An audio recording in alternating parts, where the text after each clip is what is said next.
Hey YouTubers, welcome to the channel.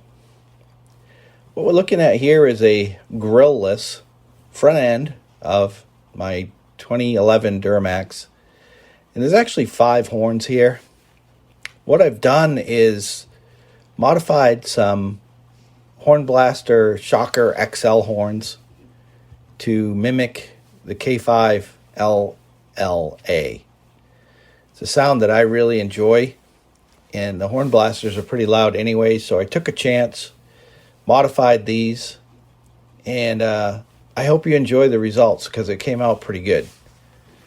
So, like I said, there's actually 5 horns in here. 2 of them are pointing straight down. There's one pointing to the right, one pointing to the left. And then behind the 2 in the front, there's one horizontally aimed over to the right. That is the long bell. That is mimicking a 1L bell at 246 hertz. It is a B note. In the front 2, the longer of the 2 is a 1 bell, 311 hertz, or a D sharp. The one beside it to the left is a 2 bell, which is 370 hertz, or an F sharp. And then there's one marked 4 and 5. The 4 bell is actually a 3A at 415 hertz, or a G sharp. And the last one on the left, marked number 5, is mimicking a 4A bell at 494 hertz, or a B note 1 octave higher than the 1L B note. So I bought the Shocker XL horns plus 1 and decided to see what I could do with them. And I'm pretty happy with the results. They're really loud, and now they have a really nice sound that sounds like, to me, like a K5LLA. Not sure what you think, but we're going to start off here with what it was and what it sounded like and the end result on a drive-by, and then we'll go through what I did to make this happen.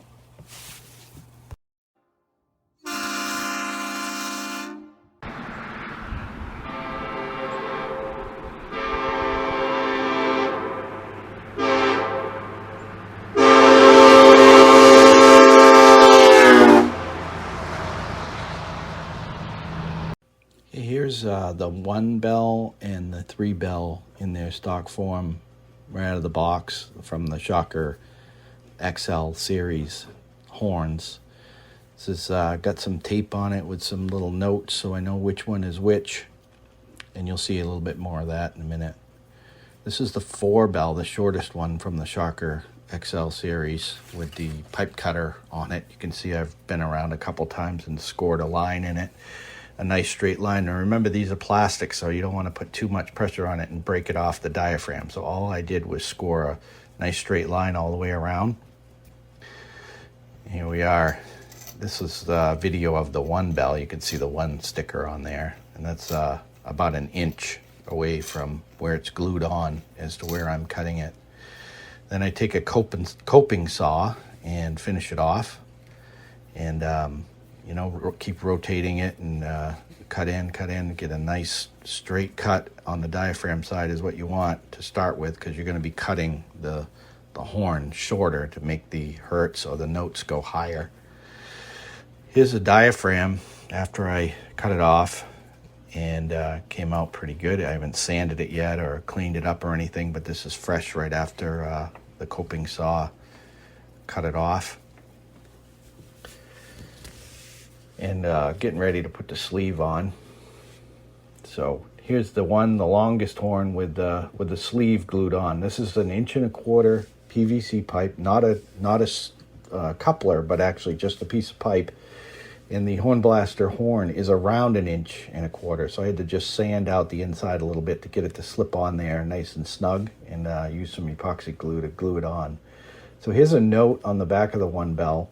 The little 219 that you see, that's what it measured, 219 hertz right out of the box. I wanted 246.9 to equal the lowest note on a K5LLA. Now, check this out. This is a set of verniers on the 4-bell. I just want to show you how quickly it flares out. Now you want to cut this where it's straight, so it gets difficult. The more you cut it, the more it flares, and the more that your sleeve is going to have to be bigger. I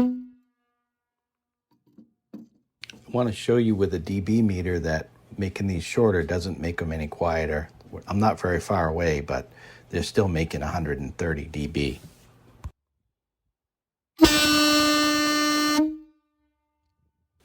Also, this isn't the final product. I'm still tuning.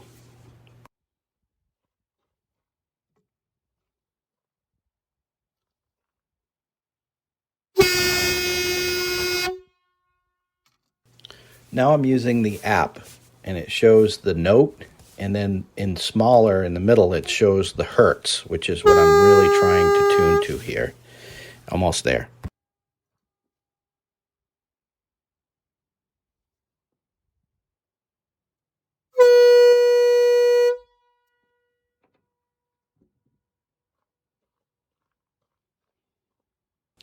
Here's a couple of pictures before and after. The before one is of the tape measure pushed all the way in against the diaphragm. It measures about 19 inches. This is the longest shocker horn before I did any modifications. And then I had to remove about 2 1/8 inch of horn to get this from the 219 hertz when it was stock up to the 246 hertz where it is now. And to get there, I would glue the sleeve onto the diaphragm end, but not the horn part. I would get it so it would fit, and it would snug it up in there, release the set screw on the back of the horn so that I could actually blow into it, and it would activate the diaphragm from my mouth, and it would make a noise. And look at it with your Pano Tune app and get it close. Don't get too close, because when you go out in the field and put the high pressure to it, it's going to be different.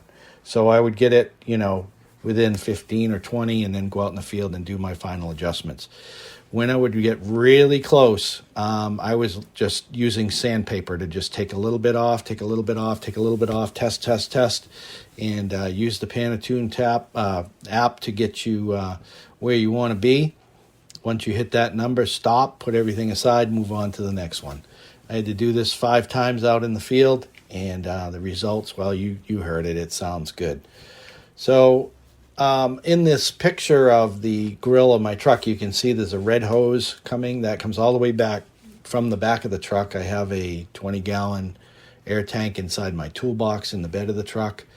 That 3/8 air hose comes all the way up to a 1/2-inch Hornblaster electric solenoid connected to a 6-way splitter, which all of those hoses, I can't tell you the length of any one of them. I put them in and plugged them in. None of them are the same length. And you heard it. It sounds good. I think having them all exactly the same length is an old wives' tale. Your results may vary. So you do what you think is right and make it happen. In this picture, you can see, if you look at the 5-bell over on the left-hand side, that's the shortest one. And you can see where it comes out of the sleeve. It is already swelling to get to the open end of that horn. That one was probably the hardest one to get the sleeve to fit, because it was around 1.25 inches fitting over the diaphragm end, but it grew so much when I took a piece out that I had to really swell the other end to get that in there. And on that one, I used a socket, a big 1/2-inch drive socket that just barely fit or didn't quite fit inside the sleeve, and I used a heat gun to heat up the plastic, and then stuck it in a vise and wedged it in there and cooled it off with some water, and I ended up with pretty decent results. Get yourself some super glue, some fast setting plastic fusion. It's part number 15277. It's 2 tubes together. You squeeze it out, you get equal amounts, mix it up with a toothpick and put it on sparingly on the diaphragm end. Make sure you don't put any on the end of the pipe inside, because you don't want any lumps or bumps. You want the horn to be mated perfectly together inside of your sleeve when you're done. You don't want any leaks, and that would give you the best results, I believe. Not really too much else to cover other than